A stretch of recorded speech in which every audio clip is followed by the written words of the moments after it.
Margaret's house party. He is phoning her for directions. First, you will have some time to look at questions 1 to 5.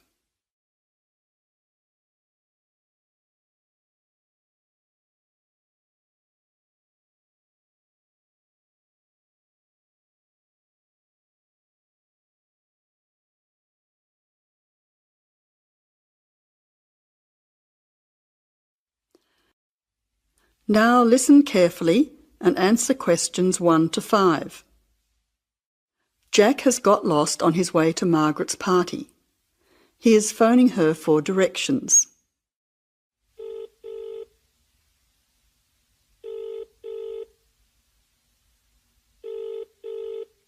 Hello, is that Margaret? Yes, who's speaking?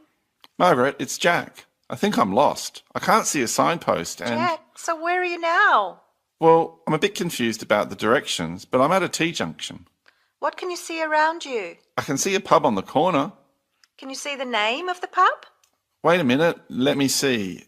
It's hard to see in the dark. Yes, I can read it now. It's called the Lion's Head. Oh, the Lion's Head. Okay, well then you're not too far away. Go straight ahead through the traffic lights to the next T-junction. Sorry, I didn't hear you. What did you say? I said just go through to the next T-junction. Okay. Now what? Well, there's a park in front of you and a large 2-storey building on the corner. Yes, I can see them. Okay, so now turn left. Hang on, you're coming up the street, so you'll have to turn right. Okay, got it. What's the name of your street? It's Wesley Street, Wesley, number 70. We're the 5th house on the left.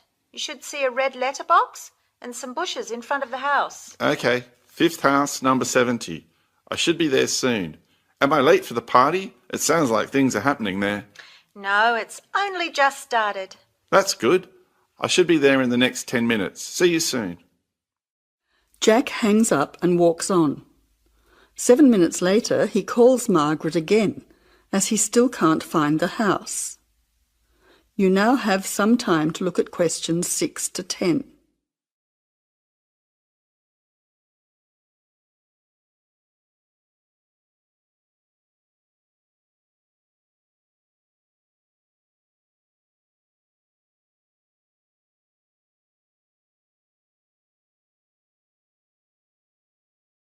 As you listen, answer questions 6 to 10.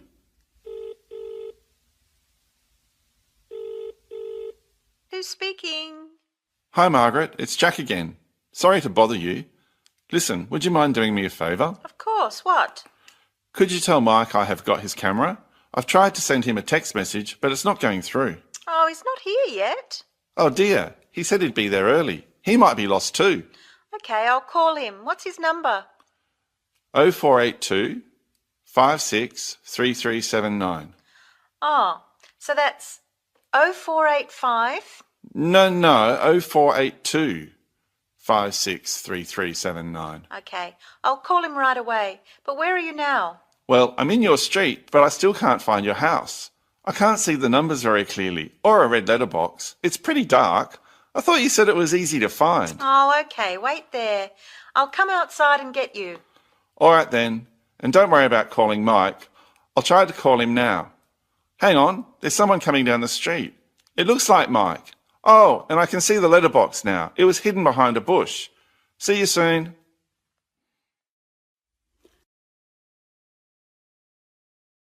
That is the end of part 1. You now have half a minute to check your answers.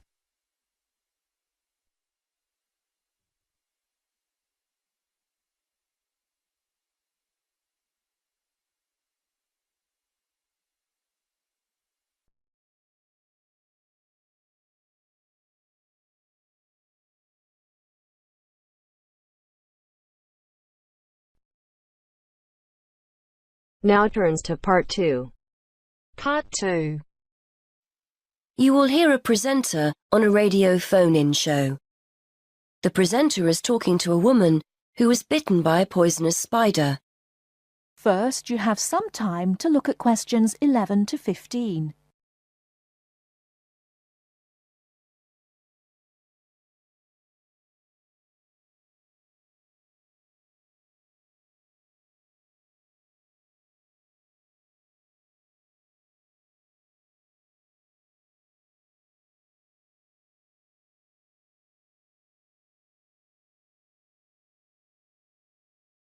Now, listen carefully and answer questions 11 to 15. Today, we're continuing our Traveller's Tales. On the line we have Amanda Toddington, who had quite a nasty experience in Australia last year. Isn't that right, Amanda? Yes. My husband and I were on holiday, and we were staying at a friend's house on the coast near Brisbane. It was towards the end of the holiday, and I was about to go into the garden and enjoy my breakfast. I walked out into the kitchen, slid my left foot into my shoe, and felt a tiny sting. It was pretty painless, but I shook the shoe off my foot and saw this tiny spider running out as the shoe hit the wall. Anyway, not being an expert, I presumed the worst, that I'd been bitten by something that was going to kill me, and I completely lost control. I don't think I've ever screamed so much in all my life. We'd been told beforehand to always check our shoes before putting them on, as it's a common way to get bitten. So I suppose it was my own fault, really. So what was it that had bitten you? Tony, that's our Australian friend, he immediately asked me if I knew what had bitten me, and I pointed to the corner of the room where I'd last seen the spider. He picked up a jar and found the creature in the corner where the shoe had hit the floor. "It's a redback," he said, and he gently placed the jar over the spider. The funny thing was, we'd been talking about some of the creatures we needed to be careful of a few days previously, and as he said the name redback, the conversation came flooding back to me. In particular, the fact that the bite can be extremely painful. I've found out since that the redback is from the same family as the black widow spider, and it's the female that does the damage, which it turned out was what I'd been bitten by. You must have been absolutely petrified. You can say that again. I remember feeling quite confused. I wasn't in a great deal of pain to begin with, and yet I could see from our friends' faces that they were concerned.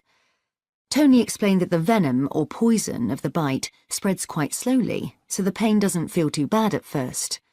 Gwen, Tony's wife, brought an ice pack, and Tony held it against the bite to make it less painful. Apparently, you're not supposed to put a bandage on the area, as this can make it hurt even more. Tony tried to put my mind at rest by explaining that this was quite a common bite, that the hospital would have an antivenom, and that everything would be okay. But I was beginning to panic.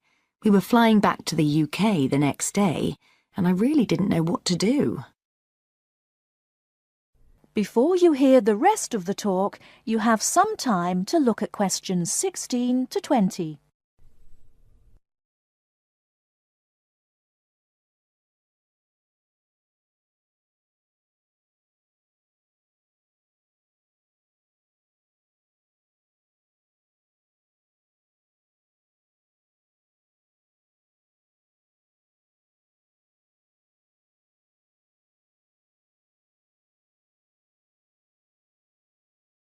Now listen and answer questions 16 to 20.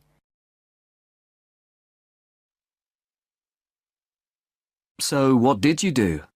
Well, Tony phoned the doctor, who told him to check my symptoms for the next hour or two. As time went on, the pain became very intense, from my foot right up to my knee. My husband was on the internet and was reading out the possible symptoms. I wasn't feeling sick, and I hadn't yet developed a fever, but I had a terrible headache, and my foot was beginning to swell up. At this point, Tony decided to take me to the local hospital to be on the safe side. I really didn't want to go, as I had visions of being kept in for days and all our plans being spoilt. But Tony and my husband insisted. When we got to the hospital, I was relieved to see how casual everyone was when Tony explained I'd been bitten by a redback spider. They told me to take a seat and got on with their work. And did you receive any treatment? By the time I got to see a doctor, the pain was very intense indeed, and I was getting quite upset. The doctor decided to give me a dose of an antivenom, which he assured me would eventually deal with the problem. Unfortunately, he also explained that it wouldn't have an immediate effect, and the symptoms might last for several days. But the story has a happy ending. My husband managed to book us onto another plane 1 week later. And even better news was that the symptoms of the bite finally cleared up after about 24 hours. Within a couple of days, I was back to normal again. So thanks to the spider, we managed to extend our holiday by a week.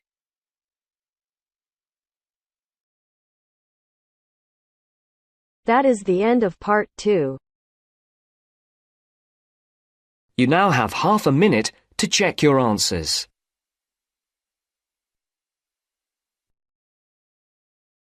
You'll hear a conversation between a research student, Jeremy, and his supervisor. They are talking about the process of having a research project published in a journal. First, you have some time to look at questions 21 to 25.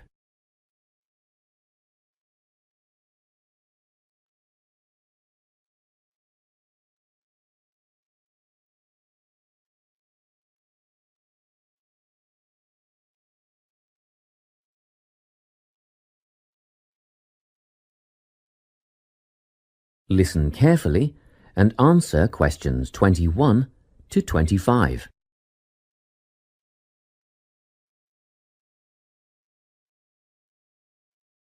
So, you're nearly ready to submit your article to an academic journal, are you? Yes, I think so. I just wanted to go over all the things I need to do before I submit it. And then I wanted to go over the submission process with you. Great. So, firstly, you need to write an abstract. Make sure it's short and concise. Of course. I forgot all about that. And what about key words? Yes, a lot of students overlook this part and just jot down whatever comes to mind.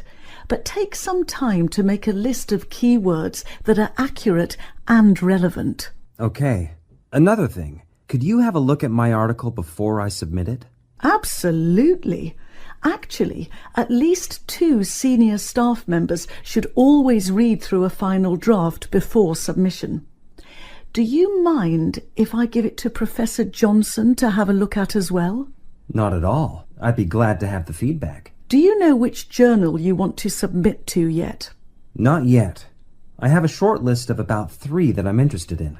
Make that decision soon, because you'll need to adjust your article so that it matches the style guide of the journal you are submitting to.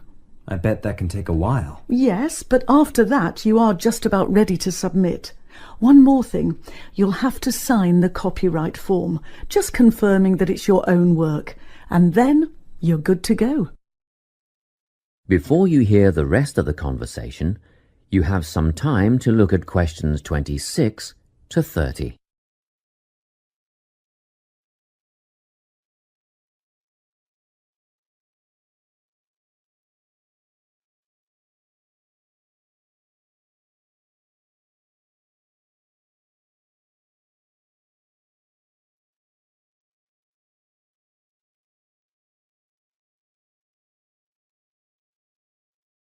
Now listen and answer questions 26 to 30. Now, the submission process. How does it work exactly? Well, the first thing is to just send it off. You've got to send in the manuscript before anything else can happen. Sure. And then should I call to check if they have received it? No need for that, no. All you have to do is just log on to your email regularly, because you will get a submission confirmation once they have processed the manuscript. And that will have comments on what they thought of it? No comments yet. That email is just to let you know they have received it. The next stage is what is known as peer review. This is when experts in the field review your manuscript and decide whether to accept it. They'll never accept me. I'm only a master's student. Don't worry about that, Jeremy. It's all done through a double-blind method. That means that whoever reads your manuscript has no idea whether you are a grad student or a Nobel Prize laureate. They'll only be judging your work, not you. Well, that's good to hear. And then what, once they've made their decision? Well, there are 4 possible outcomes. You might get an acceptance, but a first-off acceptance is very, very rare. Don't pin your hopes on it. You could also get a rejection, but these don't happen very often either. I don't think this will be a problem. What do you think I'll get? If you're very lucky, you'll get a conditional acceptance. This means that they've accepted the article and it will be published, but you need to tweak a few things first. A sentence here, a heading there, nothing major. That sounds good. But to be honest, you will probably end up with a revise and resubmit. This means they are definitely interested, but you will need to rework the paper before it's accepted. The necessary changes will be outlined by the reviewers. Okay. So I just fix the things that need changing and present it again? Yes, but include a cover letter that discusses the changes you have made. The same goes for a conditional acceptance, actually. It helps the reviewers see that you've taken their criticism seriously. That is the end of part 3. You now have half a minute to check your answers. Now turns to part 4. Part 4. Listen to the last part of the lecture. As you listen, complete the notes below. First, you have some time to look at questions 31 to 40.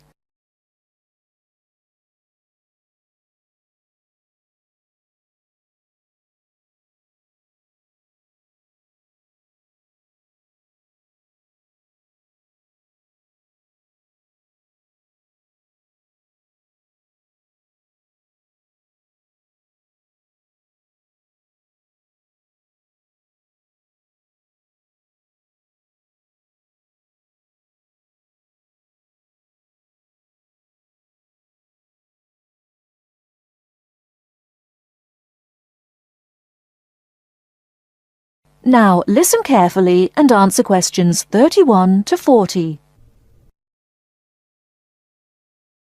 Last time I said that a lot of Irish people left the country and went to England, America and many other foreign countries. Today I'd like to talk about the emigration. The effects of immigration were not all bad. The immigrants experienced a lot of hardship in their new countries. There is a famous story about a park in Shanghai where Chinese and dogs were not allowed. Well, in England, until into the 1950s, signs for jobs sometimes read, "Irish need not apply."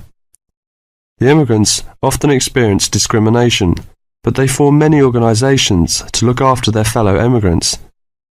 Many of these organisations later became very important. In America, the Irish chose politics as the way forward, and significant cities were controlled by Irish politicians. This movement reached its peak with the election of John F. Kennedy in 1960. His grandparents came from Ireland, and his election had a significant impact in Ireland, helping the process of recovery of self-confidence which we have today. Today, there are 70 million people of Irish descent living outside Ireland. In America alone, there are 40 million people, and 10 million of these people have a 100% Irish background. They carried the culture of their home country with them and adapted it to their new home. They made changes which would be unthinkable in the home country, and we often laughed at the Yankees' Irishness. In fact, any immigrant who came back to live in Ireland, often after many years, found it very difficult to fit into Irish society again. They had been changed by the experience. These immigrants have always had an interest in the old country. The American letter was a letter containing dollars sent back to one's family. More recently, President Clinton has been very influential in bringing peace to the north of Ireland. Riverdance itself was the idea of a dancer who was American, who applied American methods to traditional dancing, and the fusion was immediately popular. Modern Ireland has been able to use the disaster of the last century to learn modern marketing techniques and apply them, without at the same time losing what is distinctive about itself.